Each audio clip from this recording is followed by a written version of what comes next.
네, 안녕하십니까. 오늘은 피규어 페인팅 할 때의 어떤 작업대 세팅에 대해서 한번 말씀드리려고 합니다. 사실 제가 재료에 대해서는, 도구와 재료에 대해서는 두 편에 걸쳐서 설명을 해드린 적이 있는데, 이것들을 어떻게 세팅을 하고 운영을 하는지에 대해서는 설명을 해드린 적이 없는 것 같아요. 사람마다 다 자신만의 작업대 스타일이 있죠. 그리고 그런 것들 모형을 오래 해오신 분들 같은 경우에는 굉장히 굳어져 있어요. 굳어져 있어서 그걸 어떻게 다시 바꾸기 사실 힘들기는 해요. 예, 작업대는 막 자신만의 그런 게 좀 있잖아요. 네, 저도 좀 그런 게 있기는 합니다. 근데 이제 보시면 아시다시피 지금 이 보이는 화면에 보이는 게 제 작업대 다거든요. 그리고 이제 에어브러시를 한 스프레이 부스는 별도의 공간에 좀 마련이 되어 있는 상태고요. 제가 뭐 차량을 많이 작업을 하거나 뭐 다른 그 부품이 많이 들어가고 뭐 도구도 많아야 하는 그런 조립에 또 신경을 많이 써야 하는 그런 모형은 거의 제작을 안 하고 있기 때문에 요 정도 범위 내에서도 제작이 다 가능합니다. 실제로 뭐 레진 피규어 조립이라고 해봐야 그죠? 니퍼와 사포 뭐 줄 정도만 있으면 가능한 거고 페인팅 역시 붓으로 대부분 다 해결을 하기 때문에 요 정도에서 하고 있고요. 이것들이 어떻게 이제 운영이 되는지를 간단하게 한번 설명을 드리도록 하겠습니다. 자, 보시면 이 피규어는 지금 현재 제가 작업을 하고 있는 피규어고요. 에볼루션 미니어처 제품의 알파인의 헤드를 좀 심어서 동계 복장의 독일군 피규어를 작업을 하고 있는 상태입니다. 이렇게 작업을 해야 할 대상, 뭐 대상이 있겠죠. 이 작업을 해야 할 대상은 저는 이렇게 나무 토막이죠. 나무 토막에 구멍을 뚫고 이렇게 구멍을 이렇게 뚫었습니다. 보면 구멍이 보이시죠? 핀바이스로 구멍을 뚫고 피규어의 발바닥에다가도 이렇게 심을 심어서 어, 박아서 이렇게 사용을 하고 있고요. 뭐 이렇게 쥐고서 작업을 하기도 하고 또 때로는 이렇게 그 드릴심을 뽑는 이 핀바이스에다가 꼽아서 이렇게 잡고도 작업을 하고요. 뭐 편의에 따라서 사용을 하고 있습니다. 뭐 덩치에 따라서 좀 달라질 거고요. 이 두 개가 안 되면 다른 걸 사용을 하기도 하고 어쨌든 이 모형을 그대로 손에 잡고 하는 것보다는 별도의 도구 사용해서 잡고 하는 게 훨씬 좀 편하기 때문에 그렇게 하고 있고요. 그다음에 눈에 보이는 대로 좀 설명을 드리면 일단 여기 이렇게 사진이 있습니다. 사실 저 피규어는 요 그 위장무늬로 그 칠을 하게 될 거고요. 상의는 동계 그냥 하얀색 동계 복장이고 바지 같은 경우에는 이 위장무늬로 칠을 할 거여서 사진을 놓고 있습니다. 이 위장무늬 칠할 때는요. 사진을 놓고 그대로 보고 칠하시는 게 제일 좋아요. 자, 아무리 본인이 위장무늬 패턴을 잘 알고 있고 파악이 돼 있다 하더라도 보고 칠하는 것만큼 자연스럽고 또 고민이 없는 경우가 없어요. 이 좁은 공간 안에 위장무늬를 칠하다 보면 사실 뭐 이 내가 원하는 대로 잘 칠해지지가 않아요. 보고 하면 마음 편하게 그냥 이 사진에 있는 패턴대로 그냥 가면 되는 거죠. 그것만 잘 묘사하면 해내면 되는데 '아 이렇게 하는 게 예쁠까? 저렇게 하는 게 예쁠까?' 고민하는데 시간이 너무 오래 걸리고 그 고민을 한 것들이 그다지 실제 이 사진을 보고 한 것보다 좋은 결과를 잘 가져오진 않는 것 같아요. 그래서 상당 고수들도 대부분은 다 사진을 보고 그대로 그거를 묘사하는 그런 위장문을 많이 그리고 있습니다. 그래서 사진은 반드시 인터넷에서 찾아서 구글링을 하든지 해서 뽑아서 이렇게 참고를 해서 그리고 있고요. 그 다음에 이제 준비해야 할 것들이 이제 당연히 종이입니다. 저는 이제 연습장 같은 거를 이제 사가지고 사용을 하고 있고요. 그 다음에 티슈. 네. 두 개 되게 중요하다고 그랬죠. 이 붓에 머금고 있는 도료의 양을 조절하고 도료의 색깔을 확인하고 붓을 닦아내고 하는 용도로 반드시 필요하고요. 어, 이렇게 티슈와 종이 중에 하나만 쓰는 경우도 있습니다. 근데 티슈 굳이 하나만 쓴다면 저는 티슈보다는 종이를 권장하고요. 왜냐하면 티슈는 도로를 다 빨아들이기 때문에 내가 컨트롤하기 좀 어렵고요. 종이는 반면에 내가 이렇게 제 뒤에 보시면 이렇게 막 그어본 흔적이 있잖아요. 이렇게 확인이 가능하고 양도 조금 더 미세하게 조정이 가능하니까는 종이를 쓰는 걸 권하고요. 가급적이면 둘 다 쓰는 걸 권합니다. 왜냐하면 이렇게 물을 막 쓰잖아요. 여기다가 닦아요. 이렇게 해가지고 뭐 예를 들어서 뭐 확인을 해. 근데 그래도 이 붓에는 이렇게 보시면은 붓 끝에 물이 매달려 있는 게 보이시죠? 물이 매달려 이렇게 흐르잖아요. 그쵸? 물이. 얘네들이 작업하다가 타고 내려와 가지고 이 붓 목까지 이렇게 흘러내려와 가지고 자칫 잘못했다 가지고는 대참사가 일어나는 경우가 발생합니다. 그래서 저는 반드시 물을 이렇게 적시고 나서는 티슈에다가 물을 없앤 다음에 도료를 찍고 여기다 확인한 다음에 대고 있어요. 이렇게 세팅을 하고 그다음에 붓이야 뭐 그때 당시에 필요한 붓의 용도가 그 용도에 따른 붓을 사용을 하고요. 그다음에 자, 물통은 네, 뭐 본인도 원하는 거 쓰시면 되겠죠. 그리고 물은 가급적이면 작업할 때마다 갈아주시는 게 좋습니다. 뭐 아무리 뭐 물 조금씩 탄다고 해도 색에 아주 미세하나마 영향을 끼칠 수가 있고요.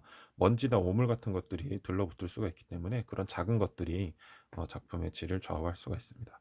그 다음에 요거는 알코올입니다. 알코올은 이제 붓을 닦아내거나 뭐 희석을 할 때나 하는 부분에 사용을 하는 부분이고요. 요 컵은 뭐 다용도입니다. 그 다음에 도료들, 네, 도료들 제가 자주 사용하는 도료는 계속 보셨겠지만 바이오 아크릴이고요. 그다음에 일부 이제 화방에서 파는 아크릴 컬러, 지금 뒤에 보이는 이 긴 게 조선의 아크릴이고요. 뒤에 있는 것 그리고 이 부분은 또 윈저앤 뉴튼에서 나온 아크릴 컬러를 사용을 하고 있는데 거의 사용은 안 한다 실적으로는. 이런 것들은 뭐 베이스 칠할 때나 좀 대용량 가성비가 좋기 때문에 대용량으로 사용할 때만 쓰고 있습니다.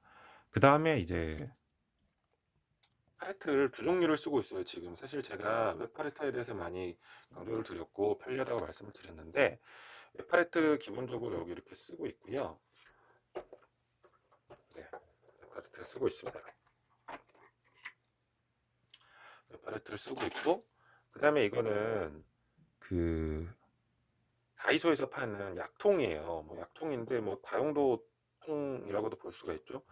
지금 보시면은 색을 다 넣어놨죠. 이걸 제가 왜 사용을 했냐면 이 작업을 하다 보니까 뭐 다들 다 비슷하겠지만 저처럼 피규어만 많이 하는 사람 같은 경우에는 항상 뻔한 색을 쓰게 돼 있어요. 근데 그거를 계속 다시 조색을 하고 하는 작업들이 뭐 이제 조금 좀 귀찮아졌어요. 사실 저만의 약간 레시피라고 해야 될까? 색조합도 분명히 거의 존재를 하고 거기다가 뭐 한두 색 정도 약간 첨가함으로써 색의 분위기를 바꾸는 정도지. 예를 들어서 뭐 살색을 칠하는데 전혀 다른 조합을 만들어서 칠한다. 필드 그레이를 칠하는데 전혀 다른 조합을 만들어서 칠한다. 이런 경우는 거의 이젠 없거든요. 그러다 보니까는 좀 귀찮아서 네, 색을 이렇게 다 만들어 놨습니다. 만들어서 보관을 해 놨고요. 요거 같은 경우에는 이제 살색을 칠할 때 단계별로 다 만들어 놓은 거예요. 베이스 스킨톤, 그다음 이제 블렌딩 그 위에 그 명암을 올려야 할 그 단계별로 쫙 만들어 놓은 거고요. 그냥 여기서 찍어 가지고 그 도료의 농도만 조절해 가지고 그대로 바로 사용을 하고 있습니다. 즉 조색을 하지 않는다라는 거죠. 굉장히 편리해요. 편리할 수밖에 없죠. 뭐 이거를 이 레시피를 이제 어느 정도 이렇게 하면은 완벽하다 싶으면은 그냥 그것만 쓰면 되니까 당연히 편리하게 시간적인 절약이 있고요. 골치 아픈 거 좀 절약이 있고 이거 같은 경우에는 필드 그레이에 대한 레시피를 짜서 쫙 만들어 놓은 거고요. 나머지는 이제 좀 자주 사용하는 조색할 때 자주 사용하는 것들을 여기 덜어다가 놓은 겁니다. 사실 이 튜브에서 바로 여기다가 옮겨서 물을 타서 그 기존에는 썼었는데 낭비도 좀 심하고 사실 그쵸. 한번 짜서 짜지면 많이 짜지기도 하고 또 마르기도 하고 그러다 보니까는 낭비도 심하고 매번 똑같은 색을 쓰는데 계속 조색을 하는 것도 좀 귀찮아서 이렇게 좀 또 새로운 어떤 팔레트라기보다는 도료병이라고 해야 될까요? 저만은 뭐 그렇게 쓰고 있습니다. 이렇게 쓰시는 분들 사실 많아요. 피겨 페인트 분들. 그래서 보시면 어이구 보셨습니다. 자 이렇게 지금 좀 많이 써가지고 말라가는데요.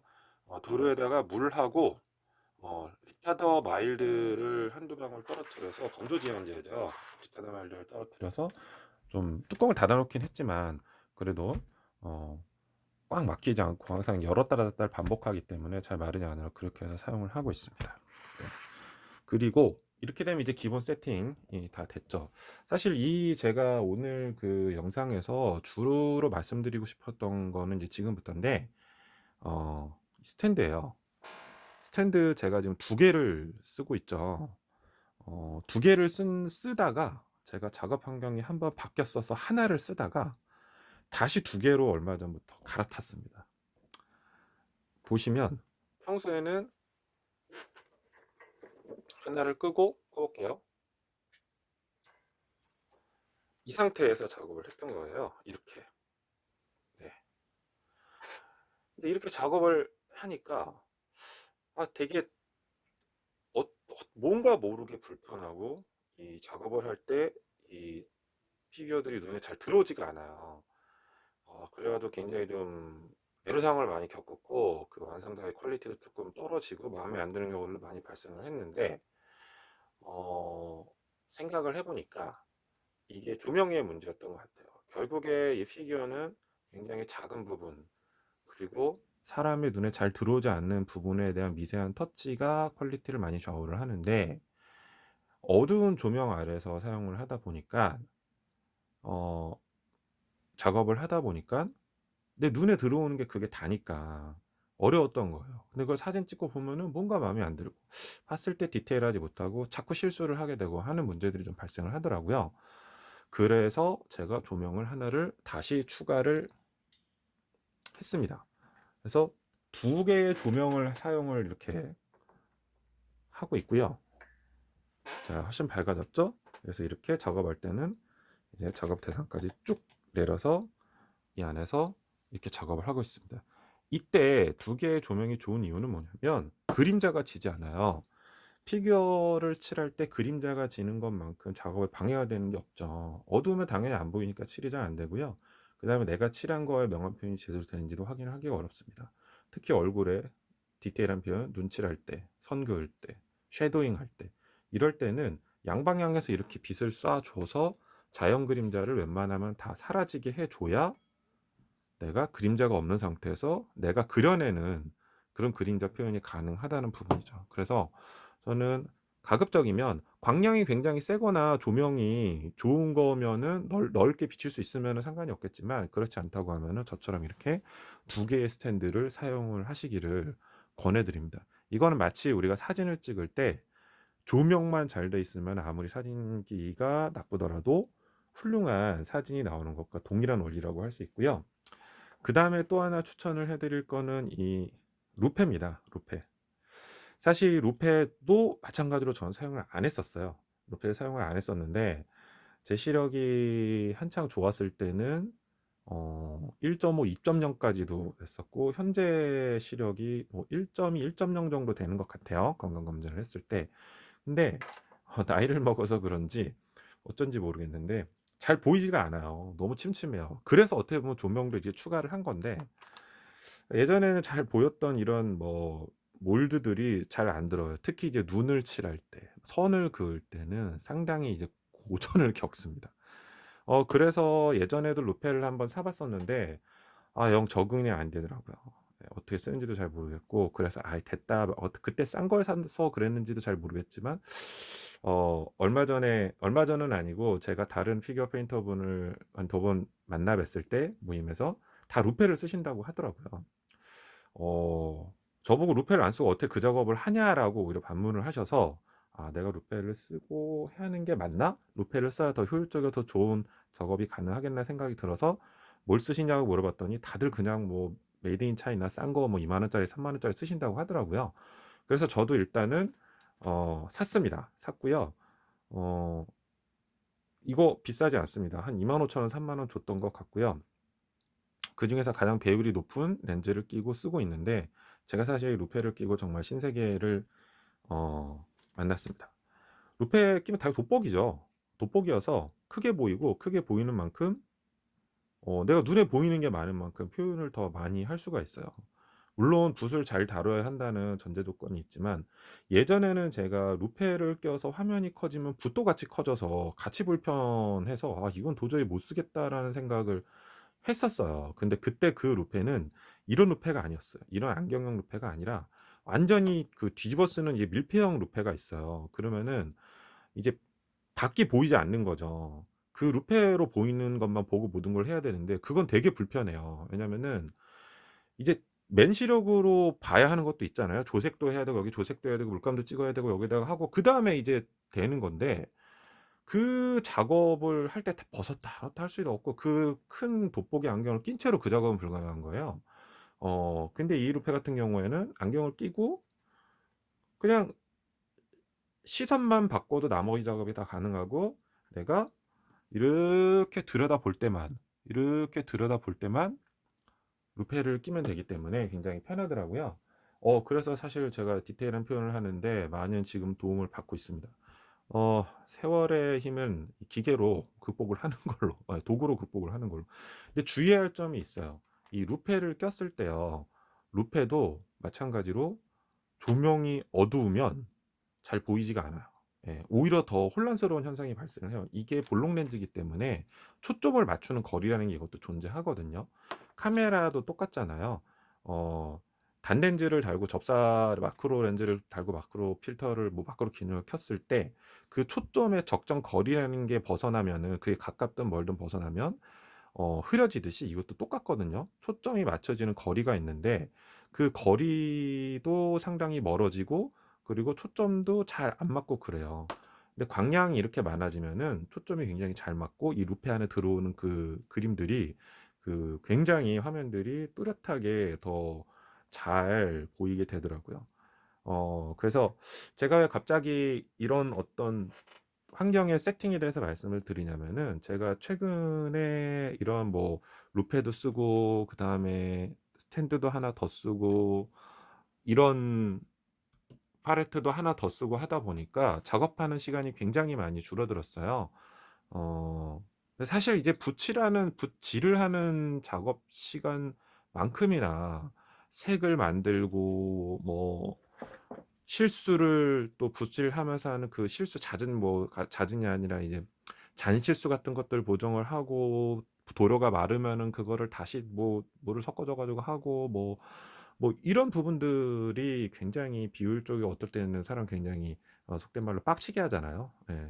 그런 부분들만 많이 줄이고 그런 부분들이 최소화되도록 이 작업 환경을 세팅을 만 하더라도 쪼끔 더 편안하게 작업을 할 수가 있어요. 더군다나 이 피겨 페인팅은 굉장히 멘탈이 중요하잖아요. 해 보신 분들은 알잖아요.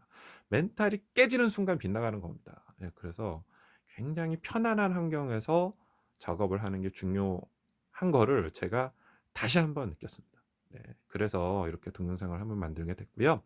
여러분들도 작업 환경이 뭐 각자 다르시겠지만은 피규어를 칠할 때는 이러한 환경을 세팅을 해 놓고 칠을 하시면 굉장히 도움이 많이 되고 편안하게 하실 수가 있다. 라는 부분을 말씀을 드리고 싶습니다. 네. 여기까지입니다. 감사합니다.